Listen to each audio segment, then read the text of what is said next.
I don't like the direction that the country that I love is headed in. I don't like it. I used to be very proud to be Canadian. I'm not so much anymore, especially over the last 3 years. That's kind of gone by the wayside for me. But I still have this yearning to see the country recover, I guess, from this just fucking brutal political, I don't even know, like sinkhole it's in.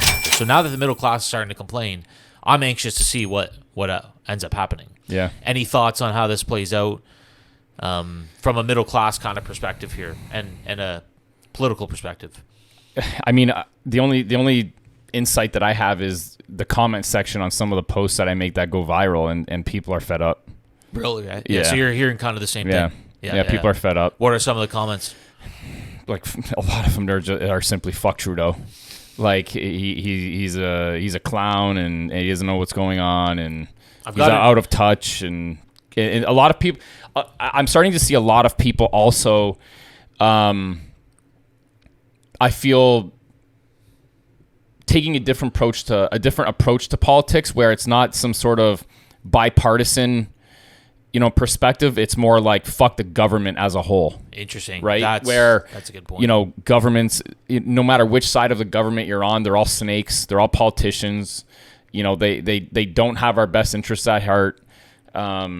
Polyev or the conservatives are simply what the liberals were 10, 20 years ago. I see a lot of different perspectives in the comment section, especially on TikTok, to be honest with you. I see a lot of it. It almost seems like Instagram's a little bit like censored quite a bit, actually. Would be surprised. Yeah. So TikTok, not so much. Definitely on Twitter, it's not as much. But I see a lot of that. I see a lot of where mostly I see fuck Trudeau, because I also share that same sentiment. And then I see,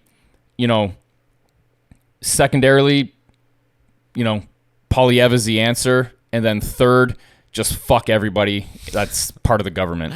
That's pretty much what I see. Yeah. And we always talk about, if you want to piss somebody off, affect their wallets. Yeah. And now everything else, people can debate about this and that political talking point all they want. And they're not going to care. They'll continue to vote liberal or whatever benefits them. They'll continue to vote.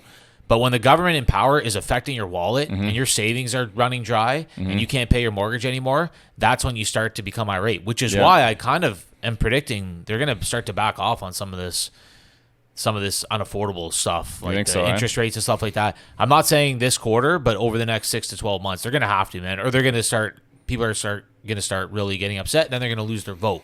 I have an interesting anecdotal story, and I always talk about this. Like, I was taking an Uber home over the weekend.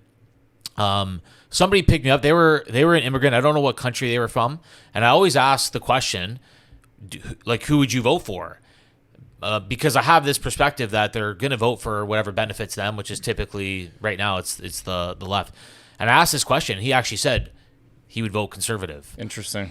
Why? And because he's like, I'm doing Uber, I can't afford my rent, I can't afford this, the government's screwing this up. Like, it was actually the exact reason. It was the wallet. Interesting. Now, when money was flowing and everybody's making fun, everybody can afford the rent, all they're going to care about is, I want to get my family here. Mm-hmm. Now that they can't afford to live, that supersedes everything. You're actually affecting my ability to feed my family, my ability to feed myself and house myself and shelter myself. So the tide is actually turning now. It is, yeah. So I'm very anxious to see how this plays out politically, because the left is really digging themselves a hole.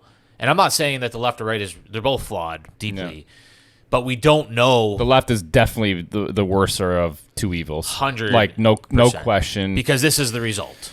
Yeah, and to be honest with you, it's funny that I say that, because, again, we've talked about this. We benefit from the left the most because of their shitty monetary and fiscal policies. But at the end of the day, I don't like the direction that the country that I love is headed in. I don't like it. I used to be very proud to be Canadian. I'm not so much anymore, especially over the last 3 years. That's kind of gone by the wayside for me. But I still have this yearning to see the country, recover, I guess, from this just fucking brutal political, like, I don't even know, like, sinkhole it's in. Like, Socialism I don't even understand. does not work. No, it doesn't. Socialism, and there's a scale of socialism, right? Mm-hmm. There's a scale. The further you go down the scale of socialism, the worse things deteriorate. Mm-hmm. Unless you're wealthy, then you don't care. You don't care if there's mass homelessness downtown. You're in the suburbs in your $1 million home, and you vacation 6 months a year wherever you want. But the middle class lifestyle deteriorates, and your savings deteriorate, and you can never get ahead because inflation's eating you alive, and immigrants are coming in at too fast a pace for you to keep up, and your kids won't be able to afford a home. And medical services deteriorate, schools deteriorate, like everything. I almost wonder, if this is the goal, right? At the end of the day, you inflate, like you were saying before on another podcast, you inflate people out of their homes, inflate people out of their affordability to afford anything, really. And then next thing you know, boom, you're relying on the government. Simple as this that. is interesting because there is that talking point of you will own nothing and be happy, right? It's the 2030 agenda, whatever. And people would say to me, they're going to come in and seize your house. They're going to like take your stuff and whatever. And in my mind, I'm like, okay, like, I agree there's some weird agenda going on, but I just can't see them doing that because ownership rights are very important to the functioning of any society. And they know that. If you take away ownership, society would deteriorate. Yeah, that's the extreme. That's the extreme scale of socialism. Yes, society would deteriorate though, and they don't want they need a functioning society. Of course. So then we started talking. I think it was you that kind of brought this to my mind, where they're going to inflate you out of ownership. Yeah. Ownership gets concentrated into the hands of the wealthy. The less you own, the more controllable you are. And what will happen is they'll inflate you out of your home, affordability, things like that.